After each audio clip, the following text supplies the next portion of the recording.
I am so excited to be sitting down with the star of one of my favorite shows, actor Jamaal Swain, who plays Damon on Pose. Hello, everyone. Thanks for joining me. Can we talk about this hat first? I know, right? It's so beautiful. It's this brand, this new brand, this African-American designer, Rodney Patterson with Essential. So, you've probably seen my castmate or, my co-star, Billy Porter, with a lot of his hats as well. But, it's just like, I always love to do this and make a good time and have a fashion moment. I love it. I love it. I'm really here for it. Thank you. Speaking of the show, you got this role after graduating from drama school, moving to New York, not so unlike your character. When you got the script, were you just like, this is so much like my story? When I got the script, I was just like, wow. I read it, and I've never read anything like it. It was this really, really gritty, beautiful project written by Stephen Canals, and they sent the pilot draft that he was optioning for everyone. And I saw in Damon a space to grow, a space to find my own voice, and very similar to what I was doing. And when I read it, it was just like a moment where I was like, wow, this is me. I need to do this. I hope I can do it, but I'm a theater actor. They're not going to hire any theater actors. It's TV. They want a TV actor or a film actor, somebody that has been doing this, right? And having the opportunity first with the casting director, and then the next session or the next audition being with Ryan and Stephen Canals and Brad Falchuk and Nina Jacobson, all of the producing session. It was just like, wow, this is really happening. And Damon is so close to, as you said, close to my experiences, being having a big insatiable dream and a hunger for more, but also having to deal with life's woes and life's challenges in regards to how he decides to show up in the world. And I find that, with so much that is happening now, with so much youth that have to, who have chosen their truth over their safety and their happiness over their safety, it was really, really empowering and made me really feel like, this is the part that I need, and if it scares me, then I need to do it, and that's what happened. So. Well, Damon has such a sweetness and a vulnerability that comes through on screen, and I understand tomorrow is going to be a big episode for him. I'm telling you, you really get to see, because we go from season 1, Damon, who is very much a naive, bright-eyed, bushy-tailed young man, but is very green to New York City. And then now in season 2, you see him really, truly become a young adult, right? His lover is on tour. He's had time to really get in tune. It's 1990, so you get all of this stuff. He's getting really, really he dived into just the culture and the world of the 1990s and what that pop culture thing and how that influences him. And he has a start-making turn tomorrow. So. All right. I guess we'll all just have to wait and tune in. But you mentioned the rest of his storyline. Of course, Damon experiences his first heartbreak. And a lot of people on Twitter were saying that he should take Ricky, the unfaithful Ricky, back. Do you agree with that? Well, I think I put something on Twitter maybe after the episode aired, which was just saying heartbreak with your first is never okay. It's never easy. But I think that when the reason why Damon, which is why he chose himself to love himself, to find himself, I believe that every young person should do that. Because quite honestly, we are told so much, and how men and women, non-binaries, gender non-conforming people are conditioned are to believe that we need someone to feel whole. When really and truly, I think that what was so beautiful about that exploration was to allow us to find the power within ourselves and the wholeness within ourselves. So, I think that with that and how this is going to propel with tomorrow's episode, you're really going to see how he's deciding to truly start to fight for himself, show up for himself, and show up for his life in a way that I think a lot of young people will feel empowered and feel loved. Yeah, I think so much of the show reflects the experiences that so many people have in real life. And now we're going to get to a little spoiler warning for everyone. In episode 4, the show directly addressed the violence against trans women of color. A devastatingly beautiful episode. What was it like working with Angelica Ross on that one? What's so beautiful about Angelica, from a standpoint, is just as an artist, as a craftsman, as a spirit, is that she is all about harboring and harnessing her spiritual power to then thus help her move forward and move past all the physical elements and the physical trials and tribulations that she has to deal with. Now, working on that, she kept that under wraps from all of us. We didn't know until we read the script. So we were sitting there reading the script and wow. what's going on? What's going on?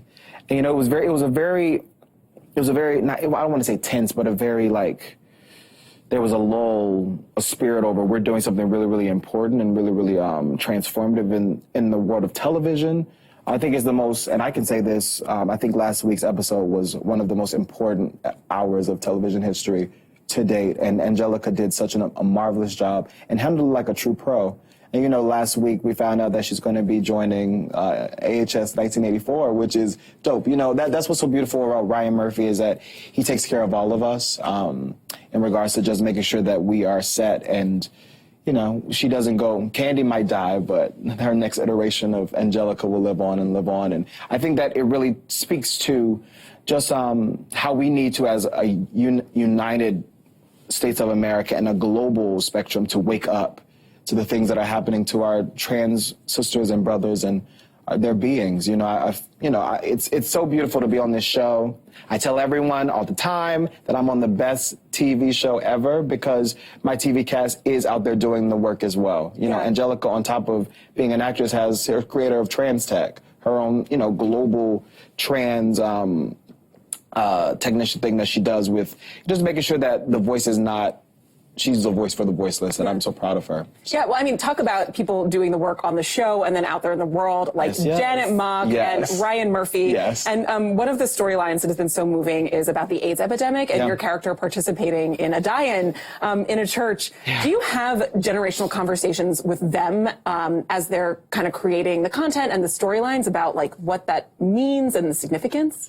Yeah, you know, it's one of those things. I think we've been afforded a blessing with this writing room, which is that we are so close with them, and we kind of all started out. This is all like our first baby, all of us. Jen and Mock, you know, making history as the first trans woman to direct and produce and write, and then you know, Stephen Canals being an Afro-Latinx, you know, creator and a showrunner of a show. Like, and so it's one of those things where we do have these conversations, and we know that we're being handled with care, and it's being handled with care, which is, I think, so beautiful about this show and this work, because we get to tap into the hard questions and stop the stigmas. We get in the conversation about ending the stigma against these things and really forwarding like, oh, these are people who just so happen to have or just so happen to be. And I think that what we lose sight of, because we've been conditioned to believe that from not only the government or this administration, but also just like the history of this universe, is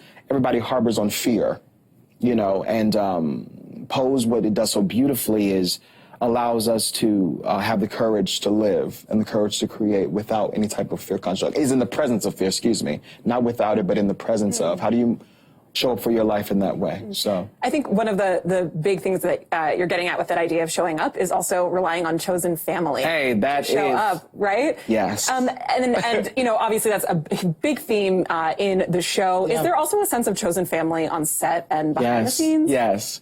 When you see like the BTS that we decide to air and everything, that is really how we like are with each other. We are really like a close-knit family, because we realized that before we knew that season 2 or season 3 was going to happen, we knew that we were doing something very, very special and very, very singular.